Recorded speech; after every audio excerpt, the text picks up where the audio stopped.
Zero position will be setting all of our parameters at a baseline level so that we know where we're starting from, as opposed to just like printing our last job and then starting from whatever those parameters were for our last job. So zero position is going to include multiple things.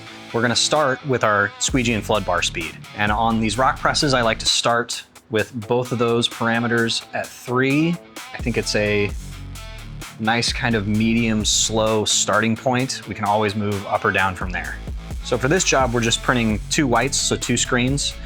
So I really need to adjust both of those screens, but what I'm also going to do is adjust the other heads on press, even on these heads that we're not currently using, because we may be using them in the very near future. I won't adjust that one because that's a flash. I won't adjust this one because this is our Stampinator. And this here is our underbase. And now both of our screens and our empty heads are now set to the same parameter. So the next thing we're going to talk about with zero position is going to be our squeegee pressure. On our rock press here, we have these regulators on the top of every head. I'm just going to adjust that. I always want to go down below the mark where I want to come back up to. In this instance, I'm going to go to 40 PSI as my starting point. Lock that in. I'm going to go around and I'm going to do it for every head on the press. So our next parameter that we're going to look at is our micro adjustments.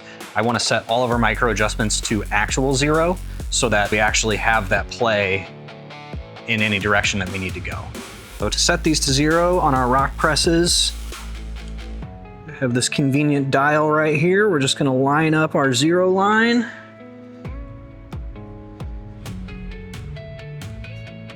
Do that over here.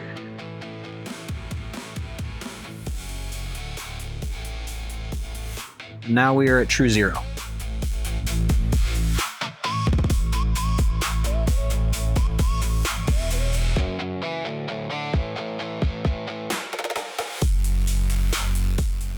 So I want to move all of our micros on every single head, even if we're not printing with those heads, just so that everything's zeroed for when we set up our next job. The next parameter that we're going to set for our zero position is going to be our squeegee angle and our flood bar angle. Like I said, I'm not going to set everything at 0, but at a baseline to start at. So I'm going to set our squeegee angle at 10 degrees, and then our flood bar angle also at 10 degrees as a starting point. So now that all of our squeegee angles and our flood bar angles are set, we're going to move on to our next parameter, which is going to be off contact. Our off contact is going to be our distance from the screen to the substrate. We want a little bit of a gap, 1/8 of an inch or less, usually is a good starting point. So I'm going to go and set all of our off contacts, which on this press are these dials here. I'm just going to set them all to the exact same parameter on every head on the press. The last job that we printed on this press was a hoodie job. So we're going to print t-shirts next, which means that distance needs to come back down a little. So to do that, I'm going to drop it a little bit to this half mark. Same over here. So what this means is if I put this all the way to 0, our screen and our palette are going to be touching. So we've adjusted our off contacts, the 2 dials on the front. There's 1 dial on the back so that we can make sure that our screen is parallel when it's coming down. So to do that on these rock presses, I'm going to unlock our back clamp and get in here. Then our dial is right back here.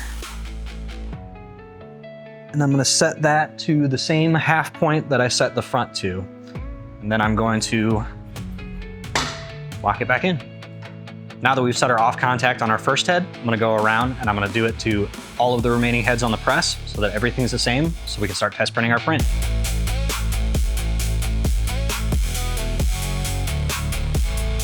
That's zero position. So we've set our squeegee speeds, our flood speeds, we've set our micro registrations to 0, set our squeegee angles and flood bar angles, and we've changed all of our off contacts to all be at a nice starting point. We can adjust either up or down from all those parameters we just set, but it makes it an easy baseline to start from every time.